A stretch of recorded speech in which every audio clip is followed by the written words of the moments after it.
সে একটা এফিডেভিট করে মুসলমান হয়ে গেল, কি সুন্দর না? একটা এফিডেভিট করে হিন্দু থেকে মুসলমান হয়ে যায়, বিয়ে হয়েছে না এরকম? আমাদের দেশে হয় হয়তো। আচ্ছা, তার সে মুসলমান হয়ে গেল, কিন্তু ইনফ্যাক্ট কি সে মুসলমান হয়েছে? তাহলে সাধারণ হয়ে গেল না? এটা হাস্যকর বিষয় না? আওয়ামী লীগ আমলে 10 জনকে ধরলে পরে 9.5 জনই আওয়ামী লীগ করতো, এখন আবার 9.5 জনই কিন্তু বিএনপি করে। ওই ভয়ে তড়িঘড়ি করে আপনি এখন নির্বাচনটা করে নিলেন। আমাদের সাবেক মানে প্রধানমন্ত্রী 70-80 উপরে নির্ভর যেভাবে করছে, আপনারাও চান্সটা নিয়ে নিলেন। এটাকে বলা হয় সুযোগের সদ্ব্যবহার। কেননা যদি কোনো ঘটনা ঘটে যায়, দুর্ঘটনা ঘটতে পারে, তো এক ধরনের পরিবর্তন আমরা লক্ষ্য করছি রাজনীতির ভাষায়, রাজনীতির প্রকাশভঙ্গিতে, রাজনীতিবিদদের বয়সে, তাদের পেশায়। আপনার কি মনে হয় এটা আগামী দিনের জন্য কতটুকু আমাদের বাংলাদেশের মানুষের জন্য সুখবর বয়ে আনছে বা সুসংবাদ বয়ে আনছে? না, যেটা আপনি বলছেন সেটা তো অবশ্যই সত্যি। সেটা হলো এই, যদি আপনি ওইভাবে চিন্তা করেন যে রাজনীতির ভাষার পরিবর্তন যেটা বলছেন, এটা আপনি বলতে পারেন সময়ের সাথে সাথে পরিবর্তন। কিন্তু এটাকে যদি আপনি কম্পেয়ার করেন ওইভাবে, সময়ের সাথে সাথে উন্নতি হয়, কিন্তু আমাদের এখানে ডেটোরিয়েট করেছে আপনি যদি বলেন ওইভাবে, ভাষাগত, অ্যাটিটিউডগত, বডি ল্যাঙ্গুয়েজ। আমরা পুরাতন পার্লামেন্টেরিয়ান যাদের আছে এখানে, হিন্দু মুসলমান কোনো বড় কথা নয়। আপনি তোফায়েল আহমেদ সাহেবকে আনেন, আপনি সুরঞ্জিত সেনগুপ্তকে আনেন, ইভেন আপনি মওদুদ আহমেদ সাহেবকে আনেন, এইরকম যারা পার্লামেন্টারিয়ান ছিলেন আমরা দেখছি, ইভেন বদরুদ্দোজা চৌধুরীকে যদি আনেন, তার সাথে যদি আমরা আজকে এখানে চলে আসি, তাহলে আপনি আসমান জমিন পার্থক্য পাবেন। আপনি যদি বিএনপির দিকে তাকান, আপনি যদি জিয়াউর রহমান সাহেবের রাজনীতি দেখেন, তারপরে বেগম খালেদা জিয়ার রাজনীতি দেখেন, তারপরে আজকের রাজনীতি দেখেন, আকাশ পাতাল তফাৎ। কোন ফর্মে কোনভাবে সে আলোচনা আমি করছি না, কিন্তু পার্থক্যটা ব্যাপক এবং রিভার্স হয়ে যাচ্ছে। পার্থক্যটা তো অনেক ভালো হওয়ার কথা ছিল না? কেননা সেটাই তো আমি বলছি। 71 সালে আমাদের শিক্ষার হার ছিল 20%-এর নিচে, আজকে সেটা অনেক বেশি।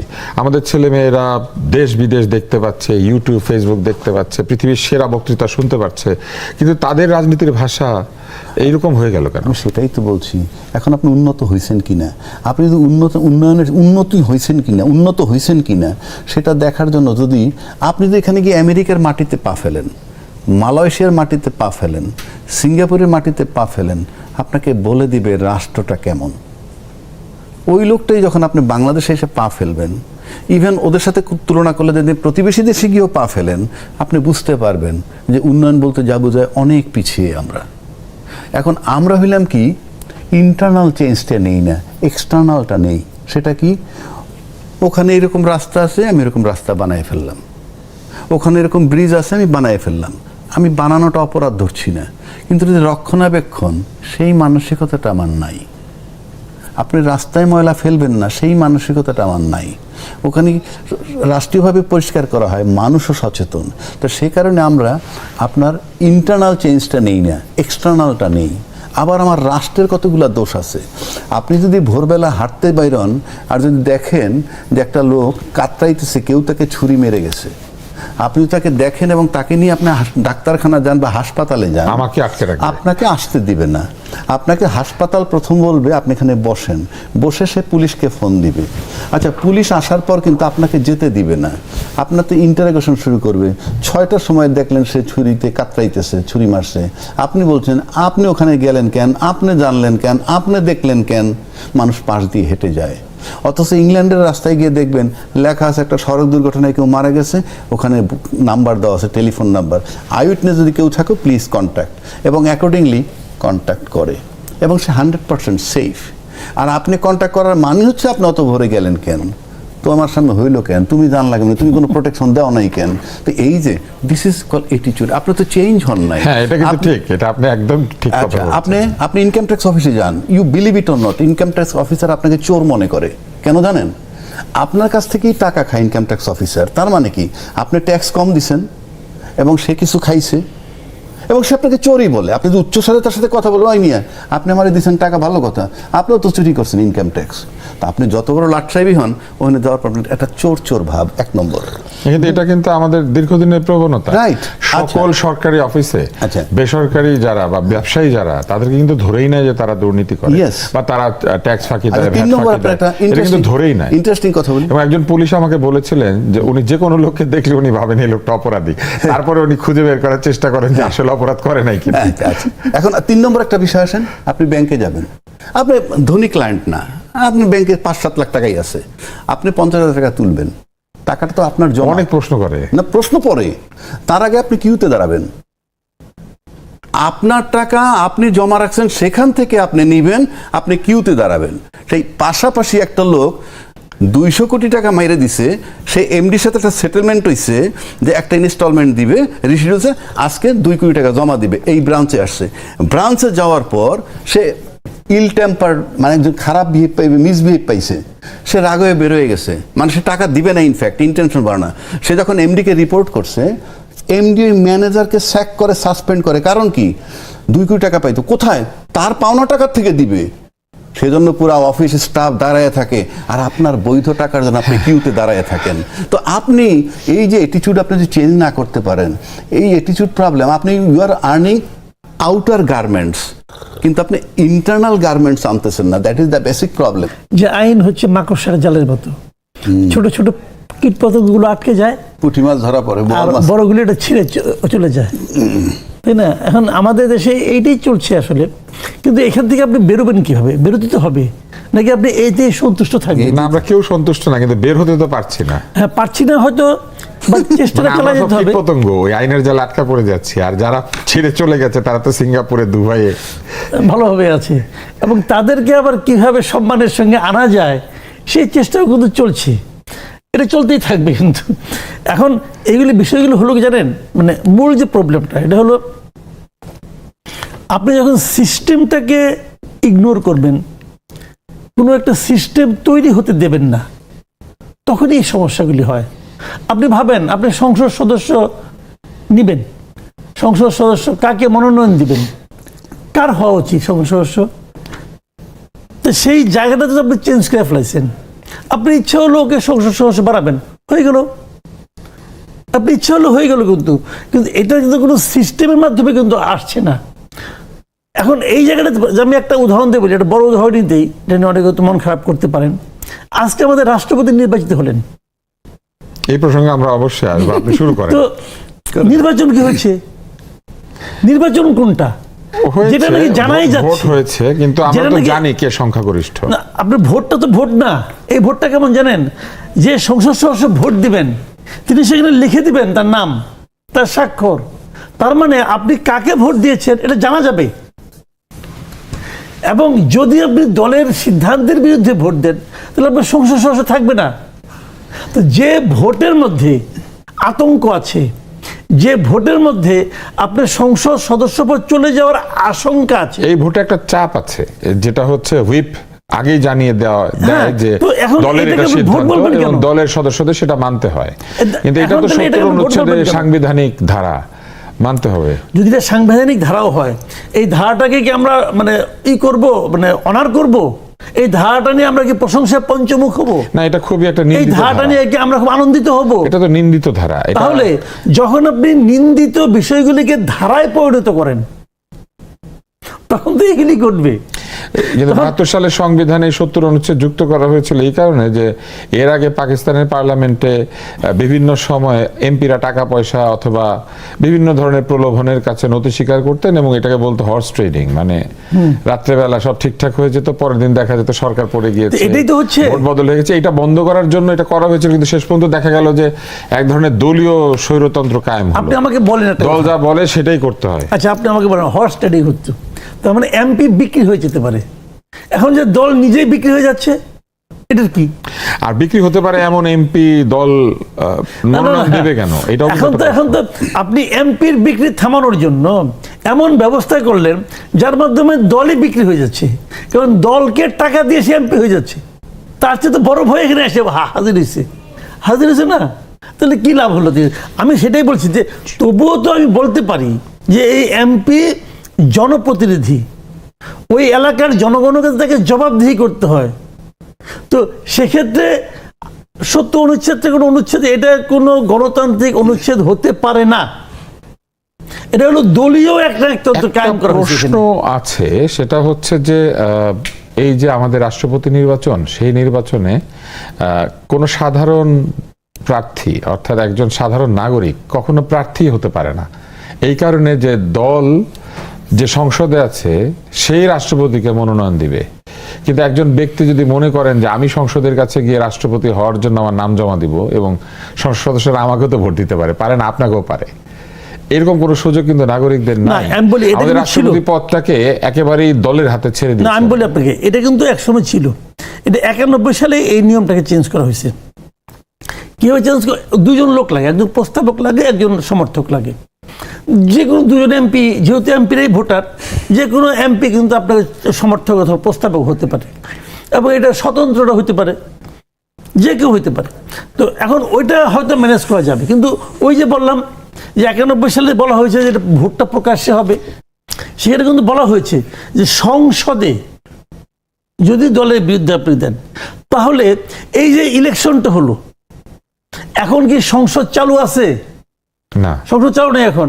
তাহলে এটা কি কোনো সংসদীয় কার্যক্রম? নো। এটা কিন্তু চিফ ইলেকশন কমিশনার যিনি আছেন, তিনি এইটা রিটার্নিং অফিসার হিসেবে আছেন। কিন্তু খেয়াল করেন, তাহলে এখানে যদি এটা যদি সংসদীয় কাজ না হয়, তাহলে সংসদে দলের সিদ্ধান্ত যেটা এটা সংসদের দলের সিদ্ধান্ত না, এটা কি নির্বাচন হচ্ছে। এটাকে আপনি সংসদীয় কাজের মধ্যে ঢুকাচ্ছেন কেন? বাংলাদেশের নাগরিক সাধারণ হয়ে যায় কেমনে জানেন? আপনি তো এটা জানেন যে একটা মুসলমান ছেলে একটা হিন্দু মেয়েকে ভালোবাসে, কথার কথা বলছি, এখন মুসলমান হইতে হবে। সে কি করে? তার বয়স 25, সে একটা এভিডেভিট করে মুসলমান হয়ে গেল। কি সুন্দর না? একটা এভিডেভিট করে হিন্দু থেকে মুসলমান হয়ে যায়। বিয়ে হয়েছে না এরকম? আমাদের দেশে হয় হয়তো। আচ্ছা, তেমন সে মুসলমান হয়ে গেল, কিন্তু ইনফ্যাক্ট কি সে মুসলমান হয়েছে? তাহলে সাধারণ হয়ে গেল না? এটা হাস্যকর বিষয় না? আমি জীবনে 40 বছর একটা রাজনীতি করলাম, আমি শুধু করলাম যে আমি এখন নিরপেক্ষের লোক হিসেবে নির্বাচন করব, পদত্যাগ করলাম, ব্যাস আমি নিরপেক্ষ হয়ে গেলাম। দিস ইজ বাংলাদেশ, সেটা আপনাকে মেনে নিতে হয়।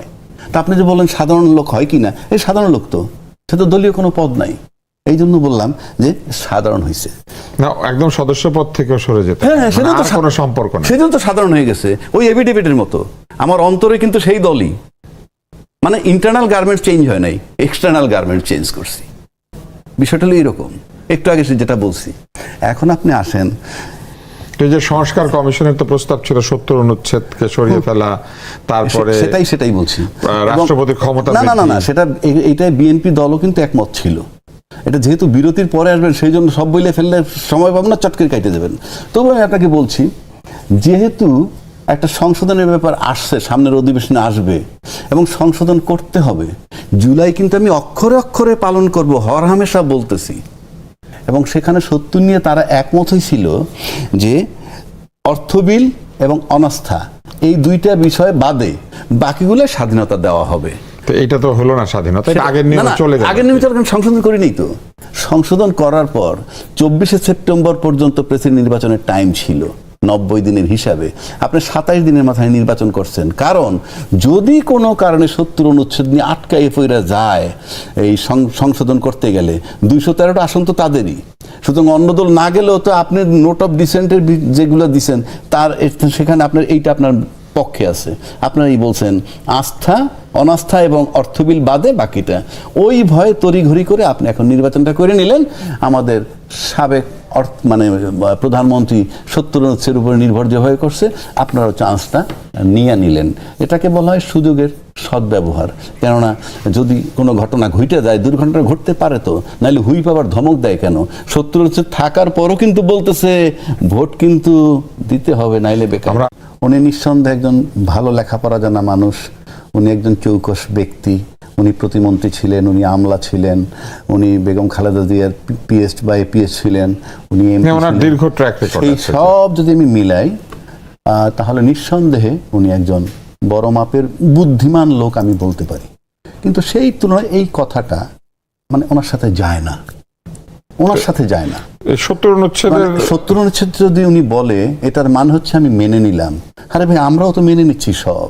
আপনি কথা দিয়ে যদি কথা না রাখেন, আপনি সকালে একটা কথা বলেন, বিকেলে একটা বলবেন, যদি না রাখেন, মেনে না নেন, আর আমার যদি ক্ষমতা না থাকে, যেমন শেখ হাসিনা মানতে ছিল না 15 বছর, তারপরে যখন যে কোনো একটা ক্ষমতা আসলো, যেভাবেই আসুক ক্ষমতাটা, তাকে চলে যেতে হয়েছে। তা আপনারা যদি এখন একই রাস্তায় হাঁটেন, আপনি মানবেন না। যদি সদস্যপদ বাতিল না হয়, আমার এই নিশ্চয়তা থাকে যে সদস্যপদ বাতিল হবে না, তাইলে আপনি কিভাবে গ্যারান্টি পান যে আপনার ভোট দিব কিনা? আর তখন তো আপনার গোপন ব্যালটে যেতে হবে। কেন বলছি? 70 হচ্ছে আপনার কি দিচ্ছে সেটা আগে শোনেন। জনগণ স্বাধীনভাবে আপনাকে ভোট দেয়। হ্যাঁ, তিনি তার নিজের বিবেচনা থেকে আর দিবেন না, দল যাকে বলবে। Right, collective decision. 2 নম্বর, এই 70 অনুচ্ছেদ আপনাকে আপনার বিবেক মতো কাজ করতে দিচ্ছে না। 3 নম্বর, এই 70 অনুচ্ছেদ এর বদৌলতে আপনার লোভমোহ এত বেশি যে আপনি আপনার বিবেককে বিকিয়ে দিতেছেন। কি দাও না, রাষ্ট্রপতি যারে বানিয়েছেন আমার সদস্যপদ থাকুক। তার মানে আপনার নিজেরও কোনো বিবেক বিসর্জন দিয়ে আপনি আপনার শুধু সংসদ সদস্য পদটা টিকিয়ে রেখে তারপর আপনাকে ভোট দিচ্ছেন। এটা হইল 70 অনুচ্ছেদ। আবার 70 অনুচ্ছেদ একজন বিবেকের ভোটার তার বিবেকের বিরুদ্ধে ভোট দিয়ে নিজের সদস্যপদ টিকিয়ে রাখে, যেমন বললাম। একইভাবে জনগণ তাকে একটা পরাধীন আইনের মধ্যে নিক্ষেপ করে দেয়। এটা হলো 70 অনুচ্ছেদ। এখন আসেন, আপনি খালি সংবিধানের দোহাই দিচ্ছেন যে 70 অনুচ্ছেদ মোতাবেক নির্বাচন, ফাইন, আমি মেনে নিলাম 70 অনুচ্ছেদ মোতাবেক, এবং রাষ্ট্রপতি নির্বাচন করতেছেন আপনি 23 মোতাবেক। 123-এ বলা আছে রাষ্ট্রপতির পদ যদি শূন্য হয় তাহলে 90 দিনের মধ্যে নির্বাচন। তাতে 23শে সেপ্টেম্বর 2026 পর্যন্ত টাইম ছিল। যেহেতু এটার মধ্যে আপনি 20 তারিখে করলে কোনো বাধা নাই। কেন করলেন সেটা তো বললামই, যে 70 অনুচ্ছেদ যদি উঠে যায় সেই বই। কিন্তু একটা কথা আছে এখানে, আপনি রাষ্ট্রপতি নির্বাচনের বেলায় সংবিধানের এত দোহাই দিলেন, তাহলে 123-এর অনুচ্ছেদে এটাও বলা আছে সংসদ যদি ভেঙে যায় 90 দিনের মধ্যে নির্বাচন হতে হবে। তাহলে আপনি 18 মাস 19 মাস পরে নির্বাচন করছিলেন কোন সংবিধানে? ব্যাখ্যা চাই আমরা। আপনার এটা তো ডক্টর ইউনূস সাহেব দিল তো, বুঝলাম, কোন সংবিধানে? আপনারা তো নির্বাচন করছেন তার অধীনে। আপনারা তো এই 7-8 মাস যে লেফট রাইট করলেন সংস্কারের নামে, আমরা তো একবারও কারো মুখে, আপনি শুনছেন কিনা জানি না, একবারও গিয়ে কেউ বলে নাই যে ইউনূস সাহেব আপনি যতই সংশোধন নিয়ে চিৎকার করেন, সংস্কার করেন, কিন্তু 90 দিনের মধ্যে নির্বাচন দেওয়ার কথা। 90 দিনের মধ্যে নির্বাচন কিন্তু বিএনপি চেয়েছিল, তখন সবাই তাকে সমালোচনা করেছে। ইউনূস সাহেব তো বলে নাই কেউ, আপনি দিচ্ছেন না কেন নির্বাচন? এই গেল 1। 2, আমি ভাই সংবিধানের মধ্যে আছি। আমি যদি সংবিধানই মানি, তাহলে সংবিধানের 4-এর কত বলা আছে বঙ্গবন্ধুর ছবি সব জায়গায় ঝুলতে হবে। ঝুলছে না কেন? আমি কিন্তু বঙ্গবন্ধু প্রেমিক হিসেবে বলতেছি তাও না, আমি সংবিধানের কথা বলছি। এই সংবিধানে বলা আছে শেখ মুজিবুর রহমান সাহেব স্বাধীনতার ঘোষক। ধরে নিলাম এটা রং, কিন্তু সংবিধানে লেখা আছে। এই লেখা থাকা অবস্থায় শাহাবুদ্দিন সাহেব চলে গেল। কি সুন্দর একটা দেশের রাষ্ট্রপতি, উনি 2বার 2 জিনিস পড়লেন। শেখ হাসিনা যখন সামনে বসা ছিল তখন পড়লেন বঙ্গবন্ধু স্বাধীনতার ঘোষক। এখানে তো রাষ্ট্রপতিও ঠিক ওই অর্থে স্বাধীন না, কারণ ওনার বক্তৃতা ক্যাবিনেট অনুমোদন করে, এবং এটা আসলে সরকারের ভাষ্যই হয়। আমি মানলাম, রাষ্ট্রপতি নিজের ভাষ্য আসলে ফাইন। তাহলে কি করলো তারপর সরকার? তাহলে কি করলো? যা লেখা থাকে একটা, পরও একটা, কিচ্ছু আসা যায় না। এই যে ড্যাম কেয়ার, আপনি যখন আইন বানাবেন জনগণের কাছ থেকে আপনি আইন মানবে আশা করেন কিভাবে? এটা আমাদের কাছে দৃশ্য। আমরা জনাব মাসুদ কামাল আপনার কাছে আসি। নির্বাচনের জন্য 349টি ব্যালট মুদ্রিত হয়েছিল, তার মধ্যে 343টি ব্যবহার করা হয়েছে। 6 জন ভোট দেন নাই। অলি আহমেদ সাহেব 88টা ভোট পেয়েছেন, এবং মির্জা ফখরুল ইসলাম আলমগীর পেয়েছেন 255টা ভোট। এবং পরে এই যে 11 দলীয় ঐক্যের যিনি পদপ্রার্থী কর্নেল অবসরপ্রাপ্ত অলি আহমেদ, তিনি বলেছেন যে সংসদ সদস্যরা ইচ্ছা মতো ভোট দিতে পারে নাই। তো ওনারা তো জানতেন যে এখানে ইচ্ছা মতো ভোট দেওয়া যাবে না, ওনারাও হুইপ করেছেন তাদের সদস্যদেরকে, আর আমাদের সরকারি দলও হুইপ করেছে তাদের সদস্যদেরকে, এবং হুইপ জানিয়ে দিয়েছে যে কাকে ভোট দিতে হবে। তো অতএব আমরা তো জানতামই এই নির্বাচনের ফলাফল কি হবে, কিন্তু তারপরে এসে ইচ্ছা মতো ভোট দিতে পারে নাই। এই বক্তব্যের ব্যাখ্যা কি হতে পারে? আর আরেকটা হচ্ছে যে 6 জন যে ভোট দেন নাই, তার মধ্যে মির্জা আব্বাস, ওসমান ফারুক এবং মুস্তফা কামাল পাশা, তারা ভোট দেন নাই। মির্জা আব্বাস অসুস্থতাজনিত কারণে বিদেশে আছেন। মুস্তফা কামাল পাশা এবং ওসমান ফারুক কেন দেন নাই এটা আমরা জানি না, কিন্তু খেলাফত মজলিসের আবুল হাসান বিদেশে আছেন, তাই ভোট দেন না। রুমিন ফারহানা ভোট দেন নাই। না, রুমিন ফারহানা বলে দিচ্ছে সে, আমি যেখানে জয় পরাজয় কোনো অনিশ্চয়তা রুমিন ফারহানা এটা নাই বলেছেন। আর জামাতের বহিষ্কৃত এমপি যে গাজী নজরুল ইসলাম, তিনি তো ভোট দিতে পারবেনই না সংসদ সদস্য পদ থেকে। তার কেন পারবেন না? মানে এবার দিতে পারতেন, কিন্তু উনি হয়তো দল লজ্জার থেকে কারণে বহিষ্কৃত যান নাই। হলে সাধারণত সদস্যপদ বাতিল হয়ে যাবে, এরকম একটা বিধান আছে। উনি হয়তো লজ্জার কারণে যান নাই সংসদে ভোট দিতে। নাকি দল থেকে বহিষ্কৃত হলে তো ওনার সদস্যপদ নিয়েও প্রশ্ন ওঠে। কোথায় পাচ্ছেন আপনি এটা? না, দল থেকে যদি কেউ কোথায় বহিষ্কার পেয়েছে? করে তার এমপিগিরি যাবে না, কিন্তু দলের ব্যক্তি যদি নিজে পদত্যাগ করে দল থেকে, তাহলে যাবে। তাইলে তারটা চলে যাবে। কিন্তু দল থেকে বহিষ্কার করলে দল যদি নৈতিক স্খলনজনিত বা অন্য কারণে নির্বাচন কমিশনকে জানায়, তাহলে তার এটা যাবে না। সেখানে যতক্ষণ অন্য পর্যন্ত জিনিস। নির্বাচন কমিশন কোনো সিদ্ধান্ত না দেবে ততক্ষণ তো সে সংসদ ততক্ষণ সে এমপি।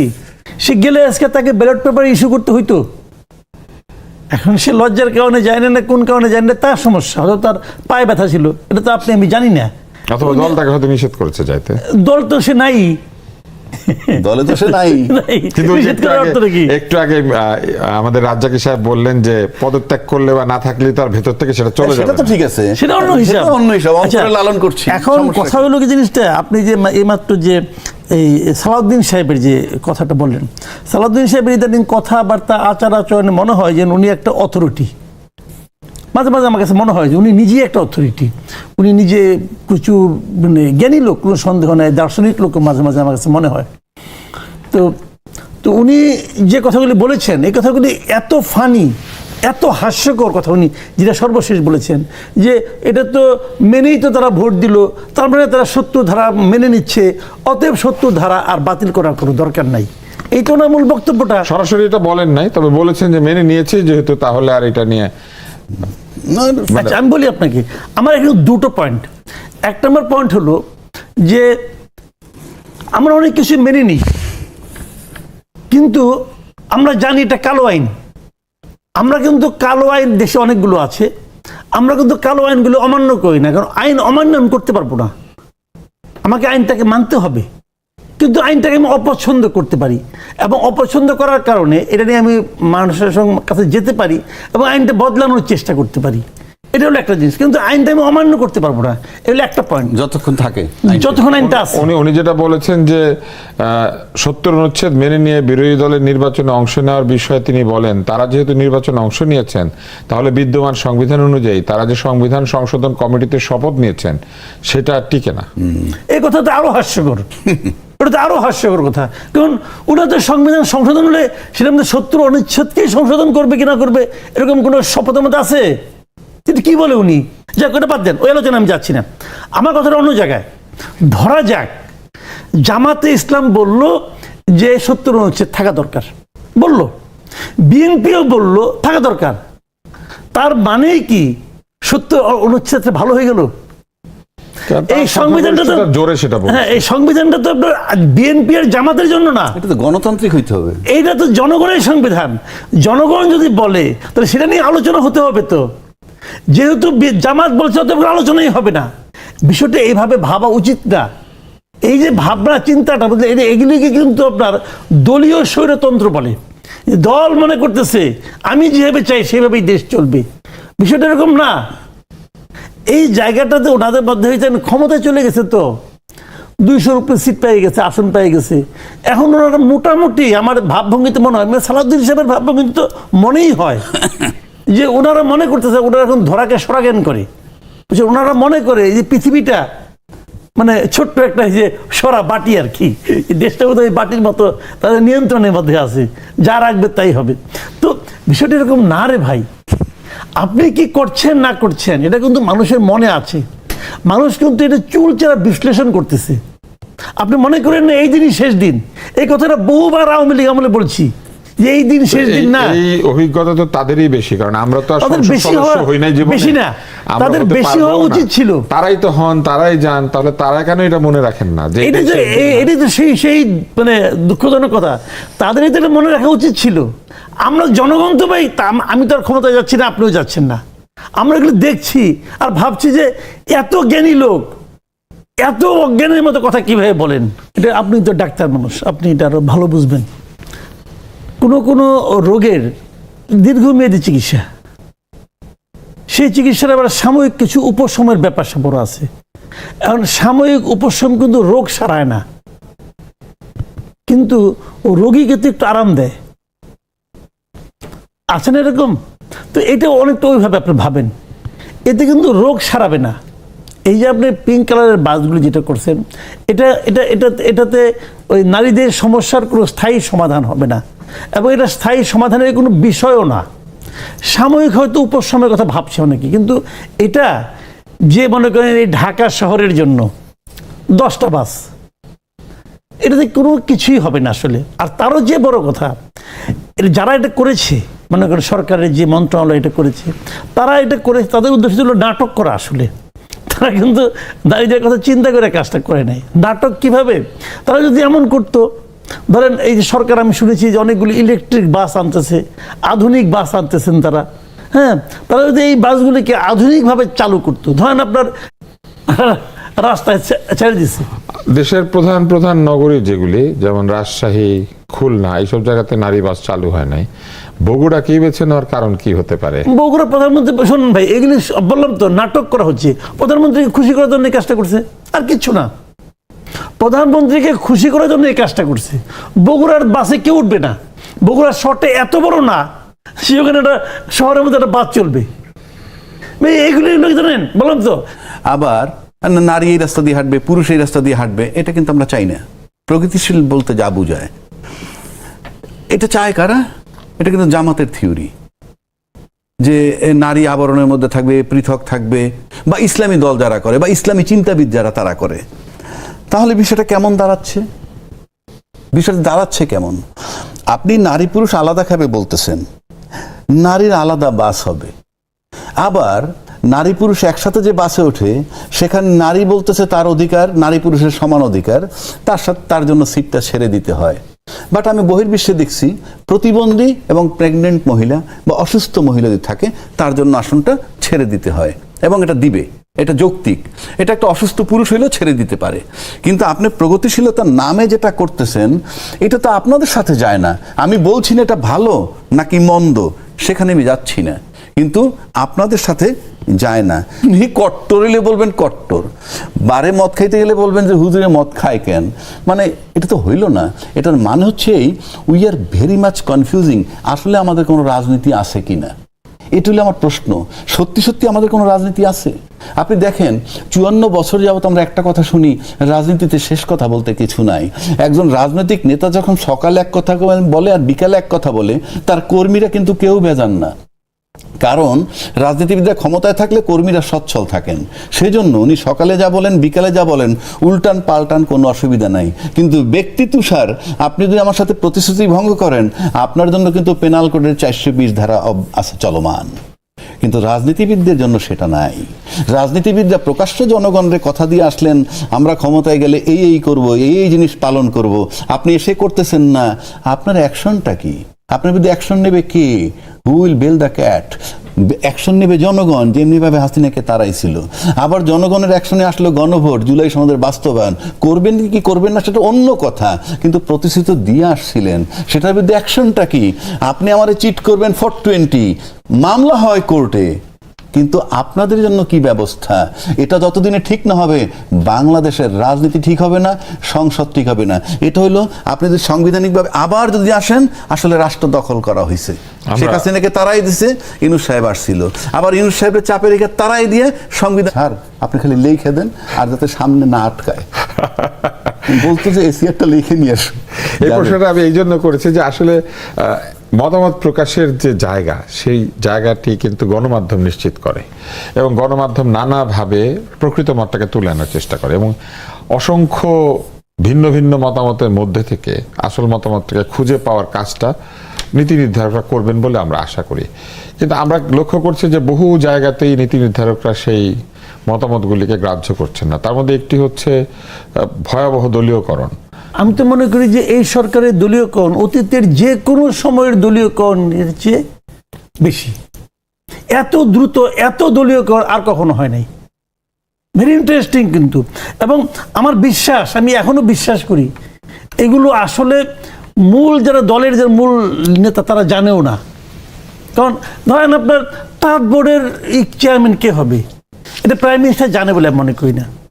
এরা করে ফেলে, এবং আমার ধারণা এখানে অনেক ধরনের ইজারাদারি হয়। কেউ একজন বলে তোমাকে অমুক বোর্ডের চেয়ারম্যান বানাই দিব, আসো আমি ব্যবস্থা করো, টাকা পয়সা লেনদেন হয় এবং তারপরে হয়। বিআরডব্লিউটিসির চেয়ারম্যান বানানো হয়েছে যাকে, তিনি বিএনপির সহ ধর্ম বিষয়ক সম্পাদক। আমি বললাম যে সহ ধর্ম বিষয়ক সম্পাদকের সঙ্গে বিআইডব্লিউটিসির কি সম্পর্ক? চেয়ারম্যান হয়ে গেছে। আমাদের নদীপথ খুবই বিপদ সংকুল, ধর্মের না আল্লাহ আল্লাহ ডাকতে ডাকতে এখানে যেতে হবে, সেই জন্যই তো। ভাবেন এই সরকার আসার পর 28টা বিশ্ববিদ্যালয়ে ভিসি নিয়োগ করা হয়েছে, 28টা। আপনার কোন আত্মীয় স্বজন? এবং 28টা বিশ্ববিদ্যালয়ে ভিসি দিয়ে নিয়োগ করা হয়েছে। আমি যতটুকু জানি যে ঢাকায় বিশ্ববিদ্যালয়ের সাদা দলের একজন লিডার আছেন, টিচার, উনি এইগুলি ইজারাদার, উনি ইজারাদার এগুলোর। ওনার সঙ্গে যার যার সম্পর্ক ভালো তাদেরকে নিয়েছে। আমি 3টা বিজ্ঞান ও প্রযুক্তি বিশ্ববিদ্যালয়ের কথা বলতে পারবো যাদের ভিসি হয়েছেন একজন আরবি ডিপার্টমেন্টের টিচার, একজন সমাজ কল্যাণের, হ্যাঁ, এই ধরনের টিচার, মানে এরা সায়েন্সের টিচার না। ভিসি যেহেতু অ্যাডমিনিস্ট্রেটিভ পদ। ওকে ওকে, তো অ্যাডমিনিস্ট্রেটিভ পদ, এই যে কথাটা বললাম, এই বলার সুযোগটা তো আমি পেতাম না যদি একটা সায়েন্সের টিচার আনতেন আপনি। এখন আপনি দলের লোক দিতে চান, দেন রে ভাই, দলের লোকই দেন। সায়েন্সের টিচারের মধ্যে ভালো বিএনপি সমর্থক নাই দু একটা। এখন তো অবস্থাটা কি দেন, বাংলাদেশের অবস্থা দেখেন, আমার কাছে খুব হতাশ লাগে। একটা ইউনিভার্সিটির টিচার, আমরা তো আগে যখন ইউনিভার্সিটিতে পড়তাম, বিশ্বাস করেন আমি টিচারদের দিকে তাকাই থাকতাম, আমার কাছে মনে হতো যে বিশ্ববিদ্যালয়ের শিক্ষক সে ওদের ভিন গ্রহ থেকে আসছে। হ্যাঁ হ্যাঁ, এটা আমাদের এরকম আমাদের কাছে মনে হতো, কিন্তু সবার মধ্যে ছিল। এখন ইউনিভার্সিটির টিচার আওয়ামী লীগ আমলে 10 জনকে ধরলে পরে 9.5 জনই আওয়ামী লীগ করতো, এখন আবার 9.5 জনই কিন্তু বিএনপি করে। তাহলে ইউনিভার্সিটির টিচার তো বিএনপির অভাব নাই, আপনাকে সায়েন্সের লোকই দেন, তা দেয় না কেন? দেয় না ওই যে ইজারাদার বলছি, উনি আগে কিছু খেয়ে ফেলাইছে, উনি এগুলি ম্যানেজ করতেছে। তা না হলে ঢাকা ইউনিভার্সিটিতে আমাদের প্রধানমন্ত্রী গিয়েছেন, যে উনি বলতেছেন যে শিক্ষাঙ্গনে নিয়োগের ক্ষেত্রে দলীয়করণ করা যাবে না। যখন উনি বলতেছেন ওনার দুই পাশে যে 2 শিক্ষক আছে, এরাই দলীয় শিক্ষক, এরাই দলীয় শিক্ষক, মানে উনি জানেনও না। এই বিষয়টা আমাদের ঢাকা মেডিকেল কলেজের যে অ্যালামনি হয়েছে এবার, মানে অ্যালামনি ডে, সেখানে হয়েছে। মাননীয় প্রধানমন্ত্রী যখন গিয়েছেন, শুধুমাত্র তার দল করেছেন আগে। আমি এটি বললাম তো, যে মাত্র এই গভর্নমেন্টের মাত্র 6 মাস, 6 মাসের মধ্যে দলীয়করণ যে চেহারা পাচ্ছে, আমি বিশ্বাস করেন 6 মাসের মাথায় আমি আগের কোনো গভর্নমেন্টে এত দেখিনি। হইলেও যাতে কোয়ালিটি আসে, সেটার জন্যই ছিল এই আন্দোলন। এবং তার সাথে আমরা তো শুনেছিলাম সেইটার জন্য সংস্কারটা প্রয়োজন ছিল। আপনি যদি সংস্কারটা, যেমন আপনি বাসে উঠে যদি ক্যাশ পয়সা দেওয়ার ট্রানজ্যাকশন না থাকে, শুধু কার্ডের সিস্টেম, কথার কথা বলছি, আপনি চুরি করতে পারবেন না। অর্থাৎ আপনার সিস্টেমটাই যদি এমনভাবে করা থাকে যে আপনার সুযোগ নাই অযোগ্য লোককে নিয়োগ দেওয়ার, তাইলে হবে। যেমন আমাদের প্রতিষ্ঠানে আপনার ডাক্তার সরদি হাসপাতালে গেছে, তখন কিন্তু তপ্ত লোহা ঢুকিয়ে দিছে, স্ক্রু হয়ে বের হয়ে গেছে, অর্থাৎ প্রতিষ্ঠান তাকে করাপ্ট করছে। এবং ওখান থেকে বের হইয়া সরর দিতে গেছে কেন, আরো বেশি বেতনে গেছে। এই বিষয়গুলো, আপনার বন্ধু ভালো, মানুষ হিসেবে ভালো, প্রতিষ্ঠানে ঢুকলে সে নষ্ট হয়ে যাচ্ছে। যেমন একজন ব্রিগেডিয়ার যখন সিএমএইচ চালায়, আপনি সেই সিএমএইচ গিয়ে দেখেন, ঝকঝক চকচক করে চলমান থাকবে, দেশ এই হিসাবে চলবে। এবং ওই সিঙ্গাপুরে দাঁড়ায় বলবেন উন্নতি হয়েছে, এইখানে এসে দাঁড়ায় বলবেন উন্নতি হয় নাই। Very simple.